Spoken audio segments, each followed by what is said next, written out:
Inilah tanda-tanda yang sudah digenapi menjelang kedatangan Yesus yang kedua kali. 1. Perang, teror, dan keributan di sana-sini yang mempengaruhi jutaan manusia di seluruh dunia.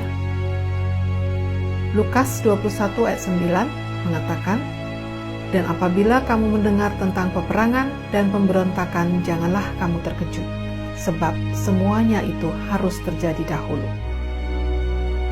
2. Pergolakan bencana alam dan penyakit menular. Di dalam Lukas 21 ayat 11 dikatakan, "Dan akan terjadi gempa bumi yang dahsyat, dan di berbagai tempat akan ada penyakit sampar dan kelaparan, dan akan terjadi juga hal-hal yang mengejutkan dan tanda-tanda yang dahsyat dari langit." Lukas 21 ayat 25, "Dan akan ada tanda-tanda pada matahari dan bulan dan bintang-bintang, dan di bumi bangsa-bangsa akan takut dan bingung menghadapi deru gelora laut." 3. Pengetahuan semakin bertambah maju. Kita bisa melihat begitu pesatnya perkembangan dan kemajuan teknologi dunia saat ini. Bahkan sejak 10 tahun terakhir, di segala bidang pengetahuan bertambah pesat, begitu juga dengan teknologi. Lihat saja ilmu kedokteran, aviasi, komunikasi, industri, dan sebagainya. Di dalam Daniel 12 ayat 4 dikatakan, "Tetapi engkau Daniel, sembunyikanlah segala firman itu, dan materaikanlah kitab itu, sampai pada akhir zaman banyak orang akan menyelidikinya, dan pengetahuan akan bertambah." 4. Munculnya pengolok-olok Tuhan. Mereka tidak percaya Tuhan, apalagi tentang akhir zaman dan kedatangannya yang kedua kali nanti. Bahkan ada juga pemimpin-pemimpin agama saat ini yang tidak sepenuhnya percaya akan pengajaran Alkitab tentang penciptaan, air bah, dan terutama tentang kedatangan Yesus yang kedua kali.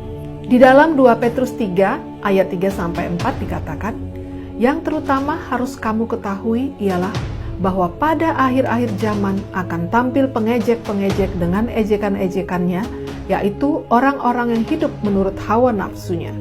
Kata mereka, di manakah janji tentang kedatangannya itu? Sebab sejak bapa-bapa leluhur kita meninggal, segala sesuatu tetap seperti semula pada waktu dunia diciptakan." 2 Timotius 4 ayat 3 dan 4, "Karena akan datang waktunya, orang tidak dapat lagi menerima ajaran sehat, tetapi mereka akan mengumpulkan guru-guru menurut kehendaknya untuk memuaskan keinginan telinganya.